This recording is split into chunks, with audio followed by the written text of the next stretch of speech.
Choutuppal municipal పరిధిలో చిరు వ్యాపారుల సమస్యలను పరిష్కరించాలని బీజేపీ నాయకులు మున్సిపల్ కమిషనర్కు వినతి పత్రం అందించారు. చౌటుప్పల్ అభివృద్ధి పనుల్లో భాగంగా జరుగుతున్న రోడ్ల విస్తరణతో చిరు వ్యాపారులు రోడ్డున పడ్డారన్న ఆవేదన వ్యక్తం చేశారు.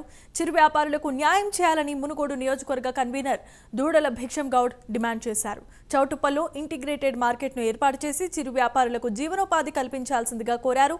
అధికారులు స్పందించి చర్యలు చేపట్టుకుంటే బీజేపీ ఆధ్వర్యంలోనే మార్కెట్ స్థలాన్ని చిరు వ్యాపారులకు కేటాయిస్తామన్నారు.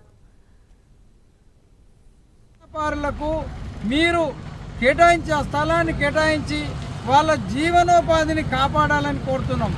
ఇప్పటికే అసంపూర్తిగా ఉన్న ఇంటిగ్రేటెడ్ బిల్డింగు అసంపూర్తిగా ఉన్న బిల్డింగ్ని నిధులు కేటాయించి పూర్తి చేసి మరి వారికి కేటాయించాలని కోరుతున్నాం.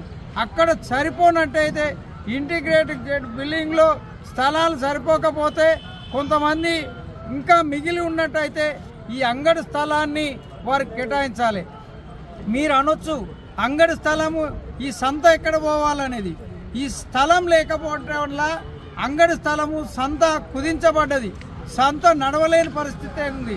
మరి ఒలిగొండ రోడ్లో ఇక్కడ లక్కారంలో మున్సిపల్ పరిధిలో ప్రభుత్వ స్థలము చాలా ఉంది, ఎకరాల కొద్దీ ఉంది.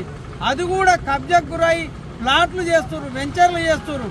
అది చూసి చూడనట్టు వ్యవహరిస్తారు. ఎవరి చేతి వాళ్ళకు ముట్టడంతో ఆ స్థలం కూడా అన్యాక్రాంతం అవుతుంది. కాబట్టి చిన్న చిరు వ్యాపారులకు కేటాయించాలని మేము డిమాండ్ చేస్తున్నాం.